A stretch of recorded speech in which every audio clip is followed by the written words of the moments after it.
ಮತ್ತು ಸುತನ ಮತ್ತು ಪವಿತ್ರಾತ್ಮನ ನಾಮದಲ್ಲಿ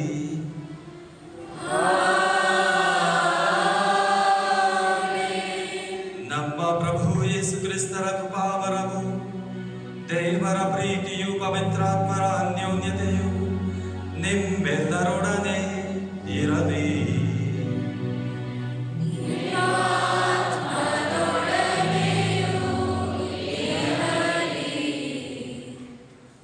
ಪ್ರಭು ಕ್ರಿಸ್ತರಲ್ಲಿ ನನ್ನ ಒಲವಿನ ಸಹೋದರ ಸಹೋದರಿಯರೇ, ಕೀರ್ತನೆ 91 ದೇವರಿಂದ ನಾವು ಸುರಕ್ಷತೆಯನ್ನು, ಕ್ಷೇಮವನ್ನು ಬಯಸುವಂಥದ್ದು. ಅದರ 3ನೆಯ ಮತ್ತು 4ನೆಯ ವಚನಗಳು, ಒದಗಿಸುವನು ನಿನ್ನನು ತನ್ನ ಗರಿಗಳ ತೆಕ್ಕೆಯಲ್ಲಿ, ಆಶ್ರಯ ಪಡೆಯುವೆ ನೀ ಆತನ ರೆಕ್ಕೆಗಳಡಿಯಲ್ಲಿ ಎಂದು ಬರೆಯಲಾಗಿದೆ. ಈ ವಾಕ್ಯವನ್ನು ದೇವರಿಂದ ನಾವು ಹೇಗೆ ರಕ್ಷಣೆಯನ್ನು, ಸುರಕ್ಷತೆಯನ್ನು ಪಡೆಯುತ್ತೇವೆ ಎನ್ನುವುದನ್ನು ಸಾರಿ ಹೇಳಿ ಮನಮುಟ್ಟುವಂತೆ ನಮಗೆ ತಿಳಿಸುವುದಾದರೆ, ಆ ದೇವರ ತಾಯಿಯ ದೇವಾಲಯದಲ್ಲಿ ಬಂದು ಈ ಬಲಿಪೂಜೆಯಲ್ಲಿ ಭಾಗವಹಿಸುವಾಗ ತನ್ನೆರಡು ರೆಕ್ಕೆಗಳನ್ನ, ತನ್ನೆರಡು ಕೈಗಳನ್ನ ಚಾಚಿ ಆ ತಾಯಿ ನಮ್ಮನ್ನು ನಮ್ಮೆಡೆಗೆ ಕರೆಯುವಂತಿದೆ. ಆ ತಾಯಿಯಿಂದ ಅನೇಕ ರೀತಿಯ ರಕ್ಷಣೆಯನ್ನ, ಪೋಷಣೆಯನ್ನ ನಾವು ನಮ್ಮ ಕುಟುಂಬಸ್ಥರು ಅನುಭವಿಸಿದ್ದೇವೆ. ಆ ಎಲ್ಲ ರಕ್ಷಣೆ ಹಾಗೂ ಪೋಷಣೆಗಾಗಿ ಧನ್ಯವಾದಗಳನ್ನ ಸಲ್ಲಿಸುವ ಸುಸಮಯ ಇದಾಗಿದೆ. ಹಾಗೂ ಇಲ್ಲಿ ಬಂದು ಆ ತಾಯಿಯನ್ನು ಗೌರವಿಸುವಾಗ ಆರೋಗ್ಯ ಮಾತೆ ಎಂದು ಆಕೆಯನ್ನು ಗೌರವಿಸಿ ಆರೋಗ್ಯವನ್ನು ನಮಗೂ, ನಮ್ಮ ಕುಟುಂಬಗಳಿಗೂ, ಕುಟುಂಬಸ್ಥರಿಗೂ, ಸ್ನೇಹಿತರಿಗೂ ಪಡೆಯಲು ನಾವು ಬಯಸುತ್ತೇವೆ. ಒಮ್ಮೆ ಕಣ್ಮುಚ್ಚಿ ನಮ್ಮ ಕುಟುಂಬದಲ್ಲಿರುವ ಪ್ರತಿಯೊಬ್ಬರನ್ನು, ವಿಶೇಷವಾಗಿ ಅನೇಕ ರೀತಿಯ ನೋವಿನಿಂದ, ರೋಗದಿಂದ ನರಳುತ್ತಿರುವ ಪ್ರತಿಯೊಬ್ಬರನ್ನು, ಮಕ್ಕಳನ್ನು, ಹಿರಿಯರನ್ನು ಆ ಮಾತೆಯ ಬಿನ್ನಹದ ಮೂಲಕ ದಯಾಮಯ ದೇವರು ಸೌಖ್ಯದಾಯಕ ಸ್ಪರ್ಶದಿಂದ ಅಭಿಷೇಕಿಸಲಿ. ಆ ಆರೋಗ್ಯ ಮಾತೆ ನಮಗೆ ಕರುಣಿಸುವ ಆರೋಗ್ಯ ನಮಗೂ, ನಮ್ಮ ಕುಟುಂಬಸ್ಥರಿಗೂ, ಸ್ನೇಹಿತರಿಗೂ ಧಾರಾಳವಾಗಿ ದೊರಕಲಿ ಎಂದು ಬಲಿ ಪೂಜೆಯಲ್ಲಿ ಭಕ್ತಿಯಿಂದ ಬೇಡೋಣ.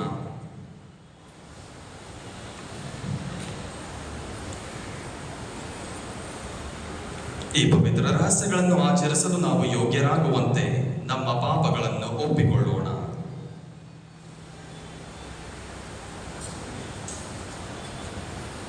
ಸರ್ವಶಕ್ತ ದೇವರಿಗೂ, ಸಹೋದರ ಸಹೋದರಿಯರಿಗೂ, ಯೋಚನೆಯಿಂದಲೂ, ನುಡಿಯಿಂದಲೂ, ನಡತೆಯಿಂದಲೂ, ಕರ್ತವ್ಯ ಲೋಪದಿಂದಲೂ ನಾನು ಅನೇಕ ಪಾಪಗಳನ್ನು ಮಾಡಿದ್ದೇನೆಂದು ನಿವೇದಿಸುತ್ತೇನೆ.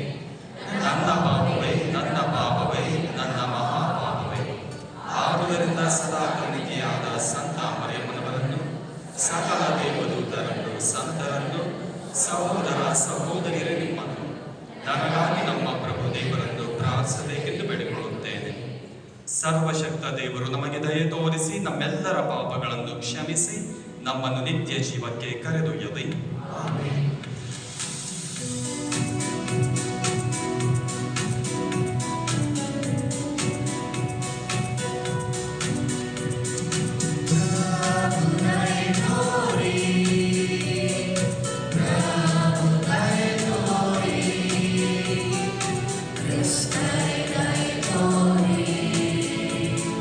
Christ,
ಪ್ರಭುದೇವರೇ, ನಿಮ್ಮ ಸೇವಕರಾದ ನಾವು ಸದಾ ಮಾನಸಿಕ ಹಾಗೂ ದೈಹಿಕ ಆರೋಗ್ಯದಿಂದ ಹರ್ಷಿಸುವಂತೆ ಅನುಗ್ರಹಿಸಿರಿ. ಹೀಗೆ ಸದಾ ಕನ್ನಿಕೆಯಾದ ಪರಿಶುದ್ಧ ಕನ್ಮರಿಯಮ್ಮನವರ ಅಮೋಘ ಬಿನ್ನಹದ ಮೂಲಕ ಪ್ರಸ್ತುತ ಸಂಕಷ್ಟಗಳಿಂದ ನಾವು ಬಿಡುಗಡೆ ಹೊಂದಿ ನಿತ್ಯಾನಂದವನ್ನು ಸವಿಯುವಂತಾಗಲಿ. ನಿಮ್ಮೊಂದಿಗೆ ಪವಿತ್ರಾತ್ಮರ ಐಕ್ಯದಲ್ಲಿ ದೇವರಾಗಿ ಯುಗ ಯುಗಾಂತರಕ್ಕೂ ಜೀವಿಸಿ ಆಡುವ ನಮ್ಮ ಪ್ರಭುವು ನಿಮ್ಮ ಪುತ್ರರೂ ಆಗಿರುವ ಯೇಸು ಕ್ರಿಸ್ತರ ಮುಖಾಂತರ ನಿಮ್ಮನ್ನು ಪ್ರಾರ್ಥಿಸುತ್ತೇವೆ.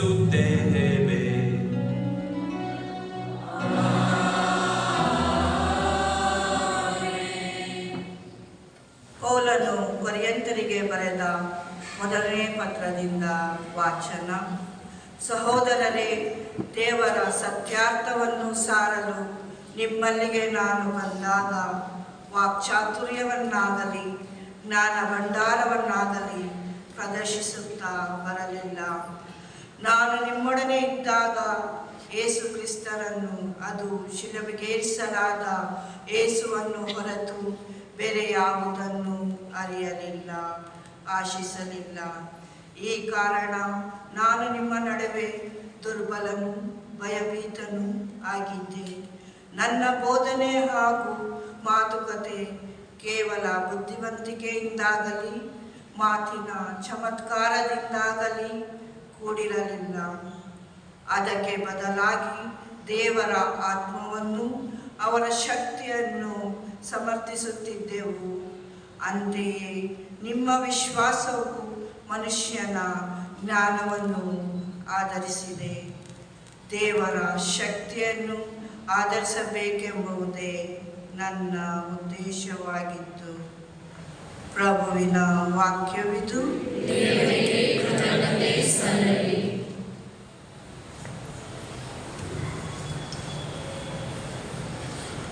ಕೀರ್ತನೆಯ ಶ್ಲೋಕ. ಪ್ರಭು ನಿನ್ನ ಧರ್ಮಶಾಸ್ತ್ರ ನನಗೆನಿತು ಪ್ರಿಯ. ಪ್ರಭು ನಿನ್ನ ಧರ್ಮಶಾಸ್ತ್ರ ನನಗೆನಿತು ಪ್ರಿಯ. ನಿನ್ನ ಧರ್ಮಶಾಸ್ತ್ರ ನನಗೆನಿತು ಪ್ರಿಯ. ನಾನದರಲ್ಲಿ ದಿನವೆಲ್ಲ ಧ್ಯಾನಮಯ. ನಿನ್ನಾಜ್ಞೆಗಳು ಸದಾ ನನ್ನೊಂದಿಗಿರುವುದರಿಂದ ನಾನಧಿಕ ಬುದ್ಧಿವಂತ ತನ್ನ ಶತ್ರುಗಳಿಗಿಂತ. ಶ್ಲೋಕ. ನಿನ್ನ ಧರ್ಮಶಾಸ್ತ್ರ ನನಗೆನಿತು ಪ್ರಿಯ. ನಿನ್ನ ಕಟ್ಟಳೆಗಳ ಧ್ಯಾನಿ ನಾನಾದುದರಿಂದ ನಾನಧಿಕ ಜ್ಞಾನಿ ನನ್ನ ಬೋಧಕರೆಲ್ಲರಿಗಿಂತ. ನಿನ್ನ ನಿಯಮಗಳನ್ನು ಕೈಗೊಂಡುದರಿಂದ ನಾನಧಿಕ ವಿವೇಕಿ ಗುರು ಹಿರಿಯರಿಗಿಂತ. ಶ್ಲೋಕ. ಪ್ರಭು ನಿನ್ನ ಧರ್ಮಶಾಸ್ತ್ರ ನನಗೆನಿತು ಪ್ರಿಯ. ನಿನ್ನ ವಾಕ್ಯವನ್ನು ಅನುಸರಿಸುವ ಧೈರ್ಯದಿಂದ ನನ್ನ ಹೆಜ್ಜೆಗಳನ್ನು ತಡೆದೆನು. ದುರ್ಮಾರ್ಗದಿಂದ ತಪ್ಪಿಸಿಕೊಳ್ಳಲಿಲ್ಲ ನಾನಿನ್ನ ವಿಧಿಗಳಿಂದ. ನೀನೇ ನನಗದರ ಬೋಧನೆ ಮಾಡಿದ್ದರಿಂದ. ಶ್ಲೋಕ. ಪ್ರಭು ನಿನ್ನ ಧರ್ಮಶಾಸ್ತ್ರ ನನಗೆನಿತು ಪ್ರಿಯ.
ವಾಡಿಕೆಯ ಪ್ರಕಾರ ಸಬ್ಬತ್ತಿನ ಪ್ರಾರ್ಥನಾ ಮಂದಿರಕ್ಕೆ ಹೋದರು.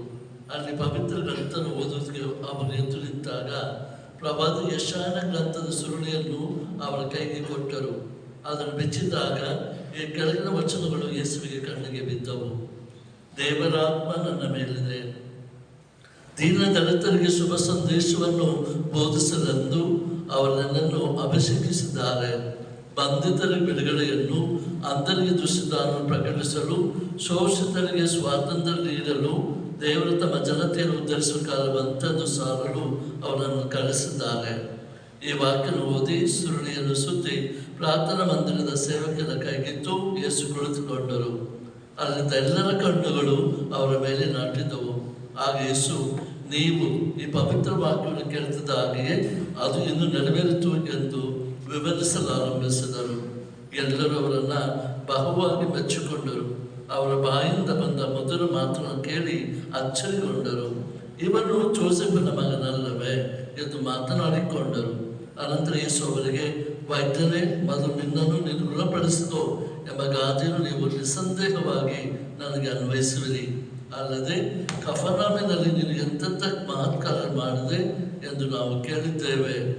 ಅಂಥವಳನ್ನು ಈ ನಿನ್ನ ಸ್ವಂತ ಊರಿನಲ್ಲೂ ಮಾಡು ಎಂದು ಹೇಳುವಿರಿ. ಆದರೆ ಯಾವ ಪ್ರವಾದಿಯೂ ಸ್ವಗ್ರಾಮದಲ್ಲಿ ಸನ್ಮಾನಿತನಲ್ಲ ಎಂದು ನಮಗೆ ನಿಶ್ಚಯವಾಗಿ ಹೇಳುತ್ತೇನೆ. ಹಿಂದೆ ನಡೆದ ಒಂದು ಸಂಗತಿ ಕೇಳಿ. ಎಲಿನ ಕಾಲದಲ್ಲಿ 3 ವರ್ಷ 6 ತಿಂಗಳು ಮಳೆ ಬಾರದ ದೇಶದಲ್ಲೆಲ್ಲ ದೊಡ್ಡ ಕ್ಷಾಮ ಬಂದೊದಗಿತು. ಆಗ ಇಸ್ರಾಯೇಲ್ ನಾಡಲ್ಲಿ ಎಷ್ಟೋ ಮಂದಿ ವಿಧವೆಯರಿದ್ದರು. ಅವರಾರ ಬಳಿಗೂ ದೇವರು ಎಲಿಯನನ್ನು ಕಳಿಸಲಿಲ್ಲ. ಸಿದೋನ್ ದೇಶಕ್ಕೆ ಸೇರಿದ ಸೆರೆಪ್ತ ಊರಿನ ವಿಧವೆಯ ಬಳಿಗೆ ಮಾತ್ರ ಕಳುಹಿಸಿದರು. ಅಂತೆಯೇ ಎಲಿಸನೆಂಬ ಪ್ರವಾದಿ ಕಾಲದಲ್ಲಿ ಇಸ್ರಾಯೇಲ್ ನಾಡಿನಲ್ಲಿ ಅನೇಕ ಕುಷ್ಠರೋಗಿಗಳಿದ್ದರು. ಅವರಲ್ಲಿ ಸಿರಿಯಾ ದೇಶದ ನಾಮಾನನ್ನು ಬಿಟ್ಟು ಮಿಕ್ಕ ಯಾರು ಗುಣಮುಖರಾಗಲಿಲ್ಲ ಎಂದು ಹೇಳಿದರು. ಇದನ್ನು ಕೇಳಿ ಪ್ರಾರ್ಥನಾದಲ್ಲಿ ಇದೆಲ್ಲರೂ ಕಡುಕುಬಗೊಂಡರು. ಯೇಸುವನ್ನು ಆ ಊರವರಕ್ಕೆ ಎಳೆದುಕೊಂಡು ತಮ್ಮ ಊರಿನ ಗುಡ್ಡದ ತುದಿಗೆ ಕೊಂಡೊಯ್ತು. ಅಲ್ಲಿಂದ ಅವರನ್ನ ಕೆಳಗೆ ದಬ್ಬಬೇಕೆಂದಿದ್ದರು. ಯೇಸುವಾದರೂ ಅವರ ನಡುವೆ ನಡೆದು ತಮ್ಮ ದಾರಿ ಇಳಿದು ಹೋದರು. ಪ್ರಭುವಿನ ಶುಭ ಸಂದೇಶ.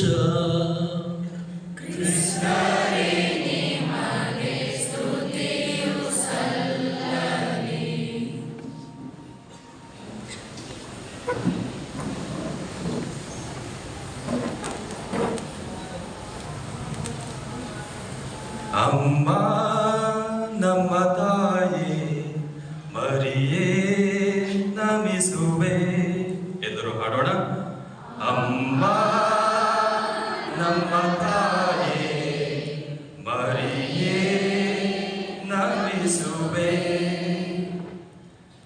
ಪ್ರಭು ಕ್ರಿಸ್ತರಲ್ಲಿ ನನ್ನ ನೊಲವಿನ ಸಹೋದರ ಸಹೋದರಿಯರೇ ಹಾಗೂ ಮಾತೆ ಮರಿಯಳ ಪ್ರೀತಿಯ ಮಕ್ಕಳೇ, ಪ್ರಸ್ತುತ ನಾನಿರುವ ಕಮ್ಮನಹಳ್ಳಿಯ ಧರ್ಮ ಕೇಂದ್ರದ ಕಚೇರಿಯಲ್ಲಿರುವ ಅನೇಕ ಕೋಣೆಗಳಲ್ಲಿ ಒಂದು ಕೋಣೆಯ ಬಾಗಿಲಿನ ಮೇಲೆ ಈ ಸ್ಟಿಕ್ಕರ್ ಅನ್ನು ಹಾಕಿದ್ರು. ಯಾಕೆ ಅಂತ ಗೊತ್ತಿಲ್ಲ, ಆದ್ರೆ ಇದನ್ನ ಹಾಕಿದ್ರು. ಆ ಸ್ಟಿಕ್ಕರ್ ಮೇಲೆ ಬರೆದಿದ್ದ ಬರಹ, we release your pressure, we release your pressure, ಕೆಳಗಡೆ with love mom and dad. ಯಾಕಾಗಿದ್ರೆ ಅಂತ ನನಗೆ ಗೊತ್ತಿಲ್ಲ, ಆದರೆ ಅದರ ಅರ್ಥ ಮಾತ್ರ ನಮ್ಮೆಲ್ಲರಿಗೂ ಮನಮುಟ್ಟು ಹೊಂದಿದೆ. ನಮ್ಮ ಎಷ್ಟೇ ಒತ್ತಡಗಳಿರಲಿ, ಎಷ್ಟೇ ಜಂಜಾಟಗಳಿರಲಿ, ಆ ಎಲ್ಲ ಒತ್ತಡವನ್ನ ಕಡಿಮೆ ಮಾಡಿ ನಮಗೆ ಶಾಂತಿ, ಸಮಾಧಾನ, ನೆಮ್ಮದಿಯನ್ನ ನಾವು ಸದಾ ಅನುಭವಿಸದಂತೆ ಮಾಡುವುದು ನಮ್ಮ ತಾಯಂದಿರು ಹಾಗೂ ತಂದೆಯರು. ಸಾಮಾನ್ಯ ಮನುಷ್ಯರಾದ ನಮ್ಮ ಕೌಟುಂಬಿಕ ಜೀವನದಲ್ಲಿ ನಮ್ಮ ತಾಯಂದಿರು ಇಷ್ಟೊಂದು ದೊಡ್ಡ ಪಾತ್ರವನ್ನು ವಹಿಸಿದರೆ, ನಮ್ಮ ಇಡೀ ಧರ್ಮ ಕೇಂದ್ರಕ್ಕೆ, ಧರ್ಮ ಸಭೆಗೆ ತಾಯಿಯಾಗಿರುವ ಮಾತೆ ಮರಿಯಳು ನಮ್ಮ ಎಷ್ಟೊಂದು ಜಂಜಾಟವನ್ನು, ಎಷ್ಟೊಂದು ನೋವನ್ನು ಕಡಿಮೆ ಮಾಡಿ ನಮ್ಮ ಇಡೀ ಜೀವನವನ್ನ ಹಗುರವಾಗಿಸಿ ನಮ್ಮೆಲ್ಲ ಒತ್ತಡಗಳನ್ನ ಕಡಿಮೆ ಮಾಡಬಲ್ಲಳು. ಈ ಬಲಿ ಪೂಜೆಯಲ್ಲಿ ಭಾಗವಹಿಸಿ ಆ ಮಾತೆಯನ್ನು ಗೌರವಿಸುವಾಗ ಪ್ರಾರಂಭದಲ್ಲಿ ಹಾಡಿದೆವು, ಅಮ್ಮ ನಮ್ಮ ತಾಯೇ ನಾವು ನಿಮ್ಮನ್ನು ನಮಿಸುತ್ತೇವೆ ಎಂದು. ಆ ನಮಿಸಲು, ಆ ಮಾತೆಯನ್ನು ನಾವು ಗೌರವಿಸಲು ಏನೆಲ್ಲ ಮಾಡುತ್ತೇವೆ. ಹಾಗೆ ಬರ್ತಾ ನೋಡದೆ ಅನೇಕರು ಮೇಣದ ಬತ್ತಿಗಳನ್ನ ಹೊತ್ತಿಸುವುದು, ಇನ್ನು ಕೆಲವರು ಹೂ ಹಾರ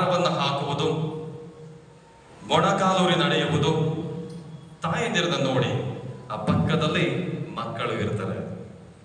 ಮಕ್ಕಳು ತಾಯಂದಿರನ್ನ ಕೇಳಿ ಕಲಿಯುವುದಿಲ್ಲ, ಬದಲಾಗಿ ನೋಡಿ ಕಲಿಯುತ್ತಾರೆ. ಒಂದು ಕುತೂಹಲವಿತ್ತು. ಧ್ವಜಾರೋಹಣ ಪ್ರತಿ ವರ್ಷ ನಾನು ಇದೇ ದೇವಾಲಯದಲ್ಲಿ ನೋಡುತ್ತಿದ್ದೆ. ಬೆಳಂಗಣಿಗೆ ಹೋದರೆ ಹೇಗಿರಬಹುದು? ಹೋಗಿದ್ದೆ ಕಳೆದ ವಾರ. ಧ್ವಜಾರೋಹಣದಲ್ಲಿ ಸಹಸ್ರಾರು ಲಕ್ಷಾಂತರ ಮಂದಿ ಬಂದಿದ್ದ. ಎಲ್ಲರೂ ಸಹ ಕ್ರೈಸ್ತರಾಗಿರಲಿಲ್ಲ. ನಾನು ಬೇಕಂತಲೇ ಈ ಗುರು ಬಟ್ಟೆಯನ್ನ ತೆಗೆದಿಟ್ಟು ಸಾಮಾನ್ಯ ಮನುಷ್ಯರಂತೆ ಹೋಗಿದ್ದೆ, ನೋಡಿದ್ದೆ. ಬಂದ ಎಲ್ಲರೂ ಸಹ ಕ್ರೈಸ್ತರಲ್ಲ. ಆ ಮಾತೆ ಅಮ್ಮ ಎನ್ನುವ ಪದದ ಅರ್ಥ ಕೇವಲ ಪದವಲ್ಲ, ವ್ಯಕ್ತಿಯಲ್ಲ, ಅದೊಂದು ಸುಂದರ ಬಾಂಧವ್ಯ. ಆ ಬಾಂಧವ್ಯ ಎಲ್ಲರನ್ನೂ ತನ್ನೆಡೆಗೆ ಸೆಳೆಯುವಂಥದ್ದು. ಆ ಮಾತೆಯನ್ನ ಹಾಗೆ ಹೇಗೆಲ್ಲ ಜನರು ನಮಿಸುತ್ತಾರೆ ಎಂದು ನಾನು ನೋಡುವಾಗ ಜ್ಞಾಪಕ ಇದೆ. ಬೆಳಂಗಣಿಗೆ ಹೋಗಿರೋರಿಗೆ ನೆನಪಿರುತ್ತೆ ಏನೇನೆಲ್ಲ ಮಾಡ್ತಾರೆ ಅಂತ. ಎಷ್ಟು ಮಂದಿ ಹೋಗಿದ್ರೆ ಬೆಳಂಗಣಿಗೆ? ಎಲ್ಲರೂ ಹೋಗಿರ್ತೀರ. ಅಲ್ಲಿ ನೋಡಿದೆ, ಒಂದು ನಡು ವಯಸ್ಸಿನ ತಾಯಿ ಆ ಮರಳಿನ ಮೇಲೆ ಮೊಣಕಾಲು ದೂರಿ ನಡೀತಾ ಇದ್ದಾರೆ. ಒಂದು ಪುಟ್ಟ ಬಾಲಕಿ, ನಡೆಯಲು ಸಹ ಶಕ್ತಿ ಇಲ್ಲ, ಆದ್ರೂ ಸಹ ನನ್ನ ತಾಯಿ ಮುಂದೆ ಹೋಗ್ತಾ ಇದ್ದಾರೆ. ಆ ತಾಯಿಯನ್ನು ನಾನು ಅನುಸರಿಸಿ ನಡೆಯಬೇಕು. ಉರಿಯುವ ಬಿಸಿಲು, ಮಣ್ಣು, ಅದರಲ್ಲೂ ಸಹ ಆ ತಾಯಿಯನ್ನ ಅನುಕರಣೆ ಮಾಡುವ ಹಂಬಲ ಆ ಮಗುವಿಗೆ. ಅದೇ ಹಂಬಲ ನಮ್ಮಲ್ಲಿ ಎಷ್ಟು ಮಂದಿಗೆ ಇದೆ? ನಮ್ಮೆಲ್ಲರ ತಾಯಿಯಾದ ಮಾತೆ ಮರಿಯಮ್ಮನವರನ್ನ ನಮಿಸಿ ಗೌರವಿಸಿ ಆಕೆಯ ಮೂಲಕ ಆಶೀರ್ವಾದಗಳನ್ನು ಪಡೆಯುವುದು. ನಾವು ಮೊಣಕಾಲಿರುವುದೇ ಆಗಲಿ, ಹಾರವನ್ನು ಹಾಕುವುದೇ ಆಗಲಿ, ಮೇಣದ ಬತ್ತಿಯನ್ನೇ ಹಚ್ಚುವುದೇ ಆಗಲಿ, ಇವೆಲ್ಲವೂ ಬಾಹ್ಯ ಸಂಕೇತ. ನಾವು ಮಾತೆಯನ್ನ ಗೌರವಿಸುವುದು. ಮಾತೆಯು ಇದನ್ನೇ ಮಾಡಿದರು, ನಮಿಸಿದರು, ಗೌರವಿಸಿದರು, ಪೂಜಿಸಿದರು ದೇವರನ್ನ. ಹೇಗೆ? ಹಾರವನ್ನು ಹಾಕುವುದರ ಮೂಲಕವಲ್ಲ, ತನ್ನ ಜೀವನವನ್ನೇ ದೇವರಿಗೆ ಸುಗಮವಾದ ಸುವಾಸನೆಯನ್ನು ನೀಡುವ ಹಾರವನ್ನಾಗಿ ಮಾಡುವುದರ ಮೂಲಕ, ಬೆಳಕನ್ನು ಹತ್ತಿಸುವುದರ ಮೂಲಕವಲ್ಲ, ಇಡೀ ಜಗತ್ತಿಗೆ ಜ್ಯೋತಿಯಾದ ಪ್ರಭು ಕ್ರಿಸ್ತರನ್ನ ತನ್ನ ಉದರದಲ್ಲಿ ಗರ್ಭಧರಿಸಿ ಇನ್ನೊಬ್ಬರಿಗೆ ನೀಡುವುದರ ಮೂಲಕ ನಮಿಸಿದರು, ಹೊಗಳಿದರು, ಕೊಂಡಾಡಿದರು ಆ ದೇವರನ್ನ, ಸರ್ವೇಶ್ವರನನ್ನ. ಆ ತಾಯಿಯನ್ನ ನಾವೆಂದು ಆರೋಗ್ಯ ಮಾತೆಯೆಂದು ಗೌರವಿಸಬೇಕಾದರೆ ಯಾವ ರೀತಿಯ ಆರೋಗ್ಯವನ್ನ ಮಾತೆಯಿಂದ ನಾವು ಪಡೆಯಬಹುದು? ನಾವು ನಮ್ಮ ಕುಟುಂಬಸ್ಥರು ಪಡೆಯಬಹುದು. ಮೊದಲನೆಯದಾಗಿ ನಾವು ಮಾತೆಯಿಂದ ಪಡೆಯುವುದು ದೈಹಿಕ ಆರೋಗ್ಯ. ಅದಕ್ಕೆ ನೋಡಿ, ಅನೇಕರು ತಮ್ಮ ಕಾಣಿಕೆಗಳನ್ನು ಅರ್ಪಿಸಬೇಕಾದ್ರೆ ಯಾವ ದೇಹದ ಯಾವ ಭಾಗದಲ್ಲಿ ನಮಗೆ ನೋವಿದೆಯೋ ಅದನ್ನ ಸಾಂಕೇತಿಕವಾಗಿ ಮಾತೆಗೆ ಅರ್ಪಿಸುತ್ತಾರೆ, ಪ್ರಾರ್ಥಿಸಿ ನಮಗೆ ಸೌಖ್ಯವನ್ನ, ಶಾಂತಿ, ಸಮಾಧಾನವನ್ನ, ಸ್ವಸ್ಥತೆಯನ್ನ ನೀಡಲು ಎಂದು. ಇಲ್ಲಿ ಮಾತ್ರವಲ್ಲ, ಮಾತೆಯ ಯಾವುದೇ ದೇವಾಲಯಕ್ಕೆ ಹೋಗಿ ಸಹಸ್ರಾರು ಜನರು ಬಂದು ತಮ್ಮ ದೈಹಿಕ ನೋವನ್ನು ಆ ಮಾತೆಯೊಂದಿಗೆ ಹಂಚಿಕೊಂಡು ದೇವರಿಂದ ಆಶೀರ್ವಾದವನ್ನು ಪಡೆಯಲು ಮುಂದಾಗುತ್ತಾರೆ. ಆದರೆ ಮಾತೆ ನೀಡುವ ಆರೋಗ್ಯ ದೇಹಕ್ಕೆ ಮಾತ್ರ ಸೀಮಿತವೆಂದರೆ ಅದು ಖಂಡಿತವಾಗಿಯೂ ತಪ್ಪು. ದೇಹಕ್ಕೆ ಆರೋಗ್ಯವನ್ನ, ಸೌಖ್ಯವನ್ನು ನೀಡುವುದಕ್ಕಿಂತ ಹೆಚ್ಚಾಗಿ ಮಾತೆ ಆರೋಗ್ಯ ಮಾತೆಯಾಗಿದ್ದಾರೆ. ಹೇಗೆ? ನಮಗೆ ದೈಹಿಕವಾಗಿ ಮಾತ್ರವಲ್ಲ, ಮಾನಸಿಕವಾಗಿ ಆರೋಗ್ಯವನ್ನು ಕರುಣಿಸುವುದರ ಮೂಲಕ. ಆದ್ದರಿಂದ ಪ್ರಾರಂಭದಲ್ಲಿ ಹೇಳಿದೆ, ನಮ್ಮ ಎಲ್ಲ ಜಂಜಾಟಗಳನ್ನ, ನೋವನ್ನ ಆ ಮಾತೆಯ ಬಳಿ ಹೇಳಿಕೊಂಡಾಗ ಹೊರಗಡೆ ಸುಂದರವಾಗಿದೆ ಭಾವಚಿತ್ರ. ನೋವಿನಿಂದ ಅರಳುತ್ತಿರುವ ಪ್ರಭು ಯೇಸು ಆ ಮಾತೆಯ ಮಮತೆಯ ಮಡಿಲಲ್ಲಿ ಕುಳಿತಿರುವುದು, ಅದು ಪ್ರಭು ಕ್ರಿಸ್ತರು ಮಾತ್ರವಲ್ಲ, ನಾವೆಲ್ಲರೂ ಆ ಮಾತೆಯನ್ನ, ಆ ಭಾವಚಿತ್ರವನ್ನ, ಆ ಪ್ರತಿಮೆಯನ್ನು ನೋಡುವಾಗ ನಮ್ಮನ್ನೇ ಆ ಮಾತೆಯ ಮಮತೆಯ ಮಡಿಲಲ್ಲಿ ಇರಿಸಿ ನೋಡಿದರೆ ನಮ್ಮ ಯಾವ ಅಂಜಿಕೆ, ಆತಂಕಗಳು ನಮ್ಮನ್ನ ಕಂಗೆಡಿಸಲಾರವು, ಪ್ರಭುವಿನಿಂದ ದೂರ ಕರೆದುಕೊಂಡು ಹೋಗಲಾರವು. ಅದು ಮಾನಸಿಕವಾಗಿ ಸಾಂತ್ವನವನ್ನ ಹಾಗೂ ಆರೋಗ್ಯವನ್ನ ಮಾತೆ ನಮ್ಮೆಲ್ಲರಿಗೂ ನೀಡುವ ರೀತಿ. ಅದಕ್ಕಿಂತಲೂ ಹೆಚ್ಚಾಗಿ ಆಧ್ಯಾತ್ಮಿಕ ಆರೋಗ್ಯವನ್ನ ಮಾತೆ ನಮ್ಮೆಲ್ಲರಿಗೂ ಕರುಣಿಸಿರುತ್ತಾರೆ. ಲೂಕನು ಬರೆದ ಸುವಾರ್ತೆ ಅಧ್ಯಾಯ 2:19 ಆ ಮಾತೆಯೇ ಮಾಡಿದ ಕೆಲಸವನ್ನ ನಾವು ಮಾಡಿದರೆ ಆಧ್ಯಾತ್ಮಿಕ ಆರೋಗ್ಯ ಖಂಡಿತವಾಗಿಯೂ ನಮ್ಮದಾಗಿರುತ್ತದೆ. ಏನು ಮಾಡಿದರು ಮಾತೆಯಲ್ಲಿ? ಲೂಕನು ಬರೆದ ಸುವಾರ್ತೆ ಅಧ್ಯಾಯ 2:19 ಮರಿಯಳಾದರೋ ಈ ವಿಷಯಗಳನ್ನೆಲ್ಲ ಮನಸ್ಸಿನಲ್ಲಿ ಇಟ್ಟುಕೊಂಡು ಆಲೋಚಿಸುತ್ತಾ ಬಂದಳು. ದೇವರ ವಾಕ್ಯವನ್ನು ಓದುತ್ತೇವೆ ನಿಜ, ಆಲಿಸುತ್ತೇವೆ ನಿಜ. ಎಷ್ಟು ಮಂದಿ ಅದನ್ನ ಧ್ಯಾನಿಸಿ ಪಾಲಿಸಲು ಮುಂದಾಗುತ್ತೇವೆ? ಮಾತೆ ಅವೆಲ್ಲವನ್ನ ಆಲೋಚಿಸುತ್ತಾ ಬಂದರು. ನನ್ನ ಮತ್ತು ದೇವರ ಸಂಬಂಧ ಹೇಗಿದೆ ಎಂಬುದನ್ನ ಅನೇಕ ರೀತಿಯಲ್ಲಿ, ಅನೇಕ ಘಟನೆಗಳಲ್ಲಿ ಆಲೋಚಿಸುತ್ತಾ, ಅವಲೋಕಿಸುತ್ತಾ, ಆಳವಾಗಿ ಧ್ಯಾನಿಸಿ ಜೀವಿಸಲು ಮುಂದಾಗಿದ್ದರು. ಇದು ಆಧ್ಯಾತ್ಮಿಕ ಜೀವನಕ್ಕೆ, ಆಧ್ಯಾತ್ಮಿಕ ಆರೋಗ್ಯಕ್ಕೆ ಮಾತೆ ಮರಿಯಳು ನಮಗೆ ಮಾದರಿಯಾಗಿರುವುದು. ನಾಲ್ಕನೆಯ ಆರೋಗ್ಯ ನೈತಿಕ ಆರೋಗ್ಯ. ಅನೇಕ ರೀತಿಯಲ್ಲಿ ಸರಿ ತಪ್ಪು ಯಾವುದೆಂದು ನಾವು ಜಂಜಾಟಕ್ಕೊಳಗಾದಾಗ, ಯಾವ ದಾರಿಯಲ್ಲಿ ಹೋಗುವುದು ಎಂದು ನಾವು ಕಂಗೆಟ್ಟಾಗ ಮಾತೆ ಹೇಳುವ ಸುಮಧುರ ಮಾತಿದು. ಯೋಹಾನನ ಬರೆದ ಸುವಾರ್ತೆ ಅಧ್ಯಾಯ 2 ಅದಕ್ಕೆ ಹೇಳುವುದು, ಆತ ಹೇಳಿದಂತೆ ಮಾಡಿ. ನೈತಿಕವಾಗಿ ನಾವು ಸರಿ ತಪ್ಪು ಎಂದು ಅವಲೋಕನ ಮಾಡಲು, ಯಾವುದು ಸರಿ ಎಂದು ನಾವು ತೀರ್ಮಾನ ಮಾಡಿ ಅದೇ ದಾರಿಯಲ್ಲಿ ಮುಂದೆ ಹೋಗಲು ಮಾತೆ ಹೇಳುವ ಮಾತಿದು. ಆತ ಹೇಳಿದಂತೆ ಮಾಡಿ. ಆತ ಹೇಳುವುದಾದರೂ ಏನು? ಎಲ್ಲಕ್ಕಿಂತಲೂ ಹೆಚ್ಚಾಗಿ ದೇವರನ್ನ ಪ್ರೀತಿಸು, ನಿನ್ನಂತೆಯೇ ಪರರನ್ನು ಪ್ರೀತಿಸುತ್ತಾ ಪ್ರೀತಿಯ ಜೀವನವನ್ನ ಬಾಳು ಎಂದು. ಮಾತೆಯನ್ನ ನಾವಿಂದು ಆರೋಗ್ಯ ಮಾತೆ ಎಂದು ಗೌರವಿಸುತ್ತಿದ್ದೇವೆ. ನಮ್ಮ ದೈಹಿಕ ಆರೋಗ್ಯಕ್ಕಾಗಿ ಪ್ರಾರ್ಥಿಸೋಣ. ಮಾನಸಿಕ ಆರೋಗ್ಯಕ್ಕೆ ಆ ಮಾತೆಯನ್ನು ನೋಡಿ ಸಾಂತ್ವನವನ್ನು ಪಡೆಯೋಣ. ಆಧ್ಯಾತ್ಮಿಕ ಆರೋಗ್ಯಕ್ಕೆ ದೇವರ ವಾಕ್ಯವನ್ನ ಆಲಿಸಿ, ಧ್ಯಾನಿಸಿ ಅದನ್ನ ಬಾಳಲು ನಾವು ಪ್ರಯತ್ನ ಪಡೋಣ. ಹಾಗೂ ನೈತಿಕ ಆರೋಗ್ಯಕ್ಕೆ ಪ್ರಭು ಕ್ರಿಸ್ತರು ಹೇಳಿದಂತೆ ಜೀವಿಸೋಣ. ಅಂತಹ ಆರೋಗ್ಯ ಮಾತೆ ಮರಿಯಮ್ಮನವರಿಂದ ನಮ್ಮೆಲ್ಲರಿಗೂ, ನಮ್ಮ ಕುಟುಂಬಸ್ಥರಿಗೂ, ಸ್ನೇಹಿತರಿಗೂ ಹೇರಳವಾಗಿ ದೊರಕಲಿ. ಆಮೇಲೆ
ಸಹೋದರ ಸಹೋದರಿಯರೇ, ನನ್ನ ಮತ್ತು ನಿಮ್ಮ ಬಲಿಯು ಸರ್ವಶಕ್ತ ಪಿತ ದೇವರಿಗೆ ಅಂಗೀಕೃತವಾಗುವಂತೆ ಪ್ರಾರ್ಥಿಸಿರಿ.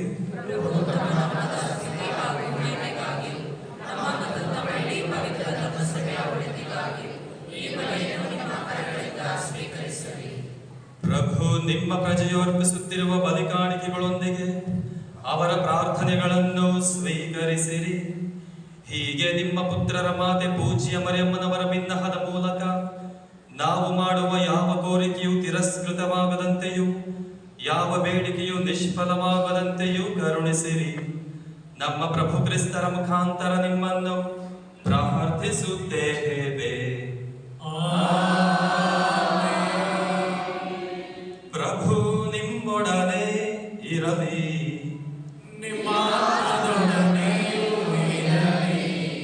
ನಿಮ್ಮ ಹೃದಯಗಳನ್ನು ಮೇಲಕ್ಕೆತ್ತಿರಿ.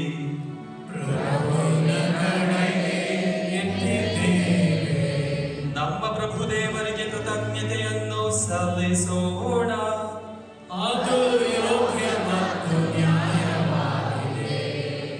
ಪ್ರಭು ಪವಿತ್ರ ಪಿತನೇ, ಸರ್ವಶಕ್ತ ನಿತ್ಯ ದೇವರೇ, ನಾವು ಸಂತರನ್ನು, ಸಕಲ ಸಂತರನ್ನು ಗೌರವಿಸುವುದರಲ್ಲಿ ನಿಮ್ಮ ಮಹತ್ ಕಾರ್ಯಗಳನ್ನು ಸ್ತುತಿಸುತ್ತೇವೆ. ಅಂತೆಯೇ ವಿಶೇಷವಾಗಿ ಪರಿಶುದ್ಧ ಕನ್ಯಾಮರಿಯಮ್ಮನವರ ಸ್ಮರಣೆಯನ್ನು ಆಚರಿಸುತ್ತಿರುವ ನಾವು ಆಕೆಯ ಕೃತಜ್ಞತಾ ಸ್ತುತಿ ಗೀತೆಯನ್ನು ಮಾರ್ದನಿಸುತ್ತಾ ನಿಮ್ಮ ಕರುಣೆಯನ್ನು ಘೋಷಿಸುವುದು ನಿಜವಾಗಿ ಯೋಗ್ಯವೂ ನ್ಯಾಯವೂ ಆಗಿದೆ. ನಮ್ಮ ಕರ್ತವ್ಯವೂ ರಕ್ಷಣೆಯೂ ಆಗಿದೆ. ಏಕೆಂದರೆ ಜಗತ್ತಿನ ಮೂಲೆ ಮೂಲೆಗೂ ನೀವು ನಿಜವಾಗಿಯೂ ಮಹತ್ಕಾರ್ಯಗಳನ್ನು ಎಸಗಿದ್ದೀರಿ. ಹೀಗೆ ನಿಮ್ಮ ಅಪರಿಮಿತ ದಯೆಯನ್ನು ಯುಗ ಯುಗಾಂತರಕ್ಕೂ ವಿಸ್ತರಿಸಿದ್ದೀರಿ. ನಿಮ್ಮ ಸೇವಕಿಯ ದೀನತೆಯನ್ನು ಈಕ್ಷಿಸಿ ನಮ್ಮ ಪ್ರಭುವು ನಿಮ್ಮ ಪುತ್ರರೂ ಆದ ಯೇಸು ಕ್ರಿಸ್ತರನ್ನು ಆಕೆಯ ಮೂಲಕ ನಮ್ಮ ರಕ್ಷಕರನ್ನಾಗಿ ನೀಡಿದಿರಿ. ಅವರ ಮುಖಾಂತರವೇ ದೂತಗಣಗಳು ನಿಮ್ಮ ಮಹತ್ವವನ್ನು ಆರಾಧಿಸುತ್ತಾ ನಿಮ್ಮ ಸನ್ನಿಧಿಯಲ್ಲಿ ಆನಂದಿಸುತ್ತವೆ. ನಮ್ಮ ಸ್ವರಗಳನ್ನು ಅವರ ಸ್ವರಗಳೊಂದಿಗೆ ಸೇರಿಸಿರಿ ಎಂದು ಪ್ರಾರ್ಥಿಸುತ್ತಾ ಒಂದೇ ಕಂಠದಿಂದ ನಿಮ್ಮ ಸ್ತುತಿಯನ್ನು ಅಮಿತಾನಂದದಿಂದ ಘೋಷಿಸುತ್ತೇವೆ.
ನಿಜವಾಗಿಯೂ ಪರಿಶುದ್ಧರು, ಸರ್ವ ಪರಿಶುದ್ಧತೆಯ ಬುಗ್ಗೆಯೂ ನೀವೇ.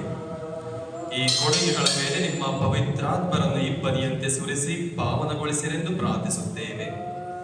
ನಮಗಿವು ನಮ್ಮ ಪ್ರಭು ಯೇಸು ಕ್ರಿಸ್ತರ ಶರೀರ ಮತ್ತು ರಕ್ತವಾಗುವಂತೆ ಮಾಡಿರಿ. ಅವರನ್ನು ಪರಾಧೀನ ಮಾಡಲಾದ ಸಮಯದಲ್ಲಿ ಸ್ವ ಇಚ್ಛೆಯಿಂದ ತಮ್ಮ ಯಾತನೆಗೆ ಒಳಗಾದಾಗ ಅವರು ರೊಟ್ಟಿಯನ್ನು ತೆಗೆದುಕೊಂಡು ಕೃತಜ್ಞತೆಯನ್ನು ಸಲ್ಲಿಸಿ ಅದನ್ನು ಮುರಿದು ತಮ್ಮ ಶಿಷ್ಯರಿಗೆ ಕೊಡುತ್ತಾ ಹೀಗೆಂದರು, ತೆಗೆದುಕೊಳ್ಳಿ, ಇದನ್ನು ನೀವೆಲ್ಲರೂ ಭುಜಿಸಿರಿ, ಏಕೆಂದರೆ ಇದು ನಿಮಗಾಗಿ ಒಪ್ಪಿಸಲಾಗುವ ನನ್ನ ಶರೀರ.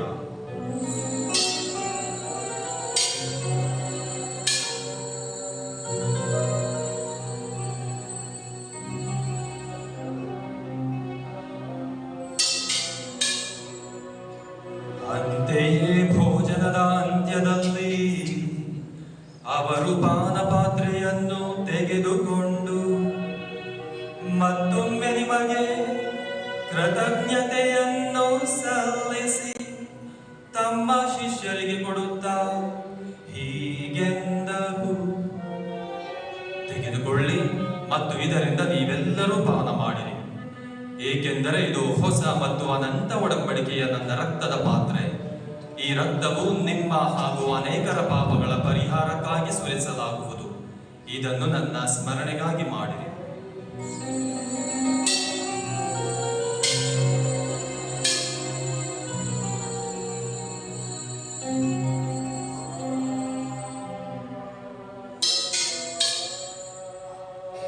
ವಿಶ್ವಾಸದ ರಹಸ್ಯ.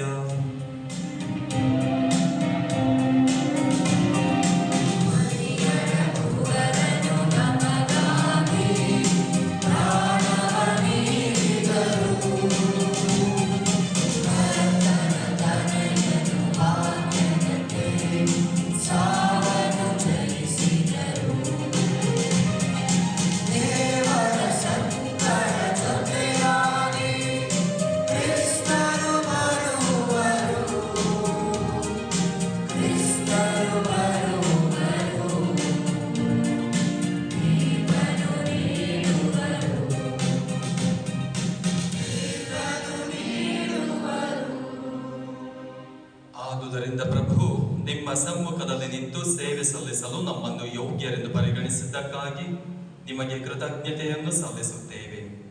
ಕ್ರಿಸ್ತರ ಮರಣ ಮತ್ತು ಪುನರುತ್ಥಾನದ ಸ್ಮರಣೆಯನ್ನು ಆಚರಿಸುತ್ತಾ ಜೀವವೀವ ರೊಟ್ಟಿಯನ್ನು, ರಕ್ಷಣೆಯನ್ನೀಯುವ ಪಾತ್ರೆಯನ್ನು ನಿಮಗೆ ಅರ್ಪಿಸುತ್ತೇವೆ.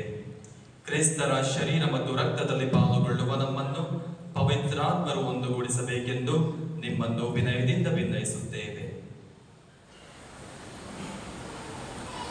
ಪ್ರಭು ನಿಮ್ಮ ವಿಶ್ವವ್ಯಾಪಿ ಧರ್ಮಸಭೆಯನ್ನು ಸ್ಮರಿಸಿಕೊಳ್ಳಲಿ.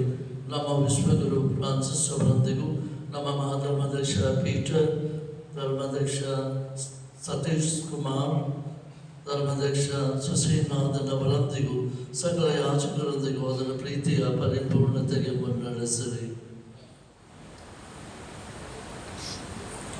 ಪ್ರಭು, ಪುನರುತ್ಥಾನದ ನಿರೀಕ್ಷೆಯಲ್ಲಿ ವಿಶ್ರಮಿಸುತ್ತಿರುವ ನಮ್ಮ ಸಹೋದರ ಸಹೋದರಿಯರನ್ನು, ನಿಮ್ಮ ದಯೆಯಲ್ಲಿ ಮೃತರಾಗಿರುವ ಎಲ್ಲರನ್ನು ಸ್ಮರಿಸಿಕೊಳ್ಳಿರಿ. ಅವರನ್ನು ನಿಮ್ಮ ಸಮ್ಮುಖದ ಪ್ರಭೆಗೆ ಬರಮಾಡಿರಿ. ನಿಮ್ಮ ಸೇವಕಿಯೂ ನಮ್ಮ ತಾಯಿಯೂ ಆಗಿರುವ ಮಾತೆ ಮರಿಯಮ್ಮನವರ ಗೌರವಾರ್ಥ ಅವರ ಸನ್ನಿಧಿಗೆ ಬಂದು ನಿಮ್ಮನ್ನು ಸ್ತುತಿಸಿ ಆರಾಧಿಸಿ ನಿಮ್ಮ ಆಶೀರ್ವಾದವನ್ನು ಕೋರುತ್ತಿರುವ ನಮ್ಮೆಲ್ಲರ ಮೇಲೂ ದಯೆ ತೋರಿ.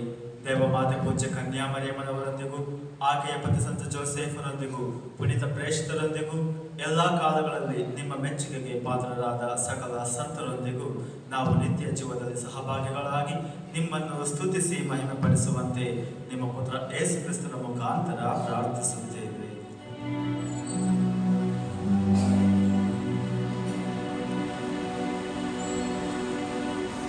ಇವರ ಮುಖಾಂತರವು ಇವರೊಂದಿಗೂ ಇವರಲ್ಲಿಯೂ ಸರ್ವಶಕ್ತ ತಂದೆಯಾದ ದೇವರೇ,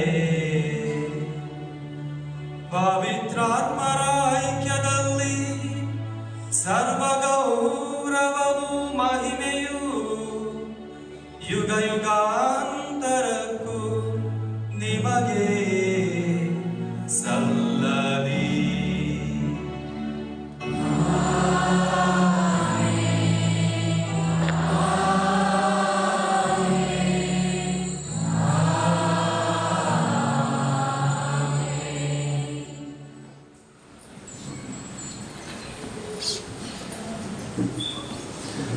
ರಕ್ಷಕರ ಆಜ್ಞೆಯ ಪ್ರಕಾರ ಮತ್ತು ದೈವ ಬೋಧನೆಯಿಂದ ಶಿಕ್ಷಿತರಾಗಿ ಧೈರ್ಯದಿಂದ ನಾವು ಹೇಳುವುದೇನೆಂದರೆ, ಸ್ವರ್ಗದಲ್ಲಿರುವ ನಮ್ಮ ತಂದೆಯೇ, ನಿಮ್ಮ ನಾಮ ಪೂಜಿತವಾಗಲಿ, ನಿಮ್ಮ ರಾಜ್ಯವಾಗಲಿ, ನಿಮ್ಮ ಚಿತ್ತ ಸ್ವರ್ಗದಲ್ಲಿ ನೆರವೇರುವ ಪ್ರಕಾರ ಭೂಮಿಯಲ್ಲಿಯೂ ನೆರವೇರಲಿ. ನಮ್ಮ ಅಮೂಲ್ಯ ಆಹಾರವನ್ನು ಇಂದು ನಮಗೆ ನೀಡಿ, ನಮಗೆ ತಪ್ಪು ಮಾಡಿದವರನ್ನು ನಾವು ಕ್ಷಮಿಸುವ ಪ್ರಕಾರ ನಮ್ಮ ಪಾಪಗಳನ್ನು ಕ್ಷಮಿಸಿ, ನಮ್ಮನ್ನು ಶೋಧನೆಗೆ ಒಳಪಡಿಸದೆ ಕೇಡಿನಿಂದ ನಮ್ಮನ್ನು ರಕ್ಷಿಸಿ. ಪ್ರಭು ಸಕಲ ಕೇಡುಗಳಿಂದ ನಮ್ಮನ್ನು ರಕ್ಷಿಸಿರೆಂದು ಪ್ರಾರ್ಥಿಸುತ್ತೇವೆ. ನಿಮ್ಮ ದಯೆಯ ನೆರವನ್ನು ಪಡೆದು ಪಾಪದಿಂದ ಸದಾ ವಿಮುಕ್ತರಾಗಿ ಎಲ್ಲಾ ಸಂಕಷ್ಟಗಳಿಂದ ಸುರಕ್ಷಿತರಾಗಿರುವಂತೆ ನಮ್ಮ ಜೀವಮಾನದಲ್ಲಿ ಶಾಂತಿಯನ್ನು ದಯೆಯಿಂದ ಕರುಣಿಸಿರಿ. ನಾವು ಸ್ವರ್ಗಾನಂದವನ್ನು, ನಮ್ಮ ರಕ್ಷಕ ಯೇಸು ಕ್ರಿಸ್ತರ ಆಗಮನವನ್ನು ನಿರೀಕ್ಷಿಸುತ್ತಿದ್ದೇವೆ.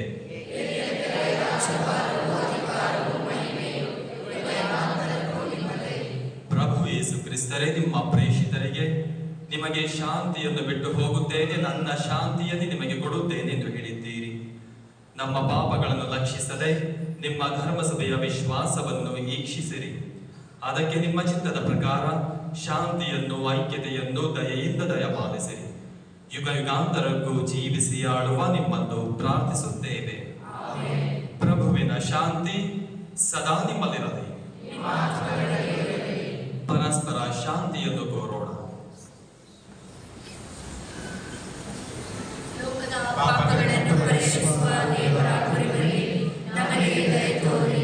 ಲೋಕದ ಪಾಪಗಳನ್ನು ಪರಿಹರಿಸುವ ದೇವರ ಕುರಿಮರಿ ನಮಗೆ ದಯೆ ತೋರಿ. ಲೋಕದ ಪಾಪಗಳನ್ನು ಪರಿಹರಿಸುವ ದೇವರ ಕುರಿಮರಿ ನಮಗೆ ಶಾಂತಿ ನೀಡಿರಿ.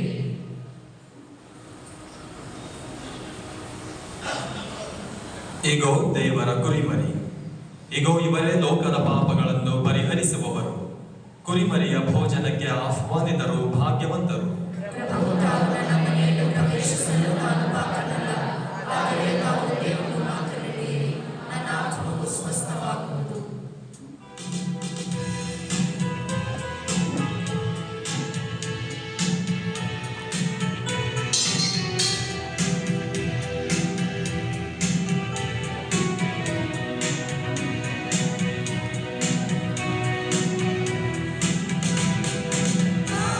ನನ್ನೊಡನೆ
ಭಾರತೀಯ ಸಂಸ್ಕಾರಗಳನ್ನು ಸ್ವೀಕರಿಸಿದ ನಾವು ನಿಮ್ಮ ದಯೆಯನ್ನು ಯಾಚಿಸುತ್ತೇವೆ. ಪೂಜ್ಯ ಕನ್ಯಾಮರಿಯಮ್ಮನವರ ಸ್ಮರಣೆಯನ್ನು ಆಚರಿಸಿ ಹರ್ಷಿಸುತ್ತಿರುವ ನಾವು ಆಕೆಯ ಆದರ್ಶವನ್ನು ಅನುಕರಿಸುತ್ತಾ ನಿಮ್ಮ ವಿಮೋಚನೆಯ ರಹಸ್ಯದ ಸೇವೆಯಲ್ಲಿ ಸದಾ ಯೋಗ್ಯವಾಗಿ ನಿರತರಾಗುವಂತೆ ಕರುಣಿಸಿರಿ. ನಮ್ಮ ಪ್ರಭು ಕ್ರಿಸ್ತರ ಮುಖಾಂತರ ನಿಮ್ಮನ್ನು ಪ್ರಾರ್ಥಿಸುತ್ತೇವೆ.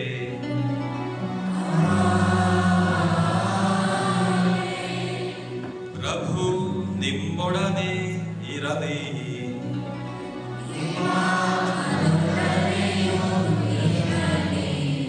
ಸರ್ವಶಕ್ತ ದೇವರಾದ ಪಿತಾ ಮತ್ತು ಸುತ ಮತ್ತು ಪವಿತ್ರಾತ್ಮರು ನಿಮ್ಮನ್ನು ಆಶೀರ್ವದಿಸಲಿ.